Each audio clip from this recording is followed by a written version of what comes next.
Effectivement, j'ai la chance, l'honneur de vous partir cette conférence-là. Et ma passion, effectivement, c'est la photographie.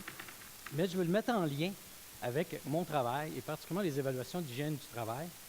Et la conférence, le titre de la conférence est passablement trompeur.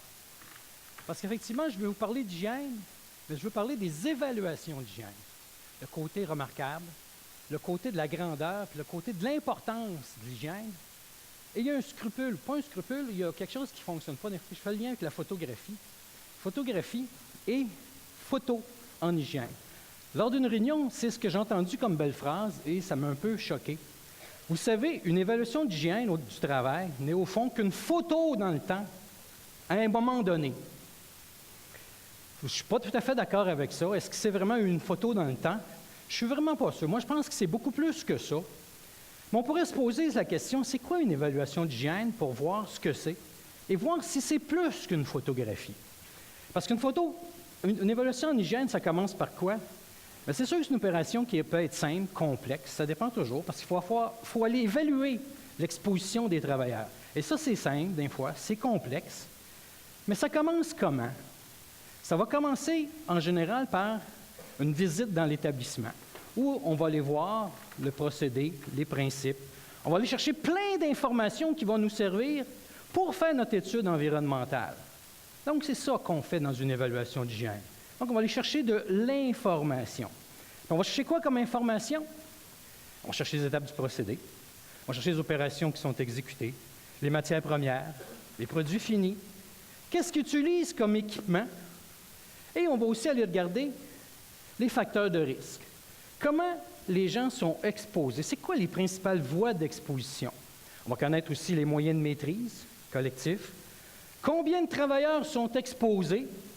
Donc, on va aller chercher toutes ces informations-là dans le but de quoi? D'aller chercher les déterminants de l'exposition. Déterminants de l'exposition, vous savez ce que c'est. Mais c'est important d'aller les chercher puis de bien les connaître. Les principaux, vous avez les variables reliées au procédé. On le voit très bien. Donc, vous les connaissez très bien. Vous avez la liste là. Il y a d'autres variables aussi qu'on va aller chercher quand on fait des évaluations. Les variables comportementales, notamment. Donc, l'attitude du travailleur. Comment il se comporte face à son procédé. Il y a aussi plein de variables comme les variables incidentes qu'on doit aussi documenter lorsqu'on fait nos évaluations. Les déversements, l'entretien, des choses comme ça. Les variables temporelles. Est-ce que le procédé est cyclique, saisonnier? Ça a un impact, ça, lorsqu'on va aller évaluer. On va regarder aussi, est-ce qu'il y a de l'accumulation du contaminant dans le cours de la journée? On va regarder aussi nos variables environnementales. On va aussi, important, miser sur l'intervenant aussi. L'intervenant doit travailler en équipe multidisciplinaire. Essentiel. Il y a aussi une très bonne connaissance du milieu et aussi des milieux connexes. Ce n'est pas la première fois qu'il va dans ce type de procédé-là, dans ce type d'industrie-là. Il est capable d'avoir une bonne connaissance de l'exposition des travailleurs dans des conditions similaires. S'il n'est pas capable d'aller chercher, s'il n'y a pas l'information, il y a des banques de données, il y a la littérature pour aller chercher ça. Donc, effectivement, il va aussi, lorsqu'il fait des évaluations, observer le milieu. Il regarde comment ça se passe.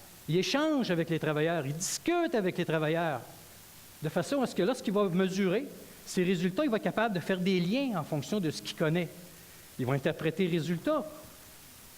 Il va évaluer le risque de ces travailleurs-là en fonction de ce qu'il a mesuré. Et évidemment, il va porter un jugement sur ces données qu'il a faites cette journée-là. Mais est-ce que c'est uniquement sur ces journées-là? Non. Il va porter un jugement aussi sur les observations qu'il a faites, les informations qui ont été cherchées pendant son évaluation, avant puis après. Donc, il va être tout capable de mettre ça tout en contexte, cette information-là. Et évidemment, l'ensemble des informations, ça va lui permettre quoi? Quantifier l'exposition du travailleur ou des travailleurs. Et ça, c'est effectivement essentiel dans cette relation-là.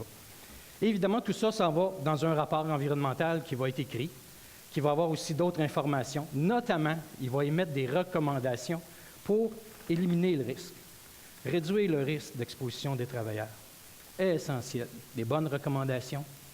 À ce moment-là aussi, dans ces recommandations-là, ça va lui permettre de produire son rapport. Mais dans un rapport, il y a donc une somme d'informations, il y a beaucoup de données.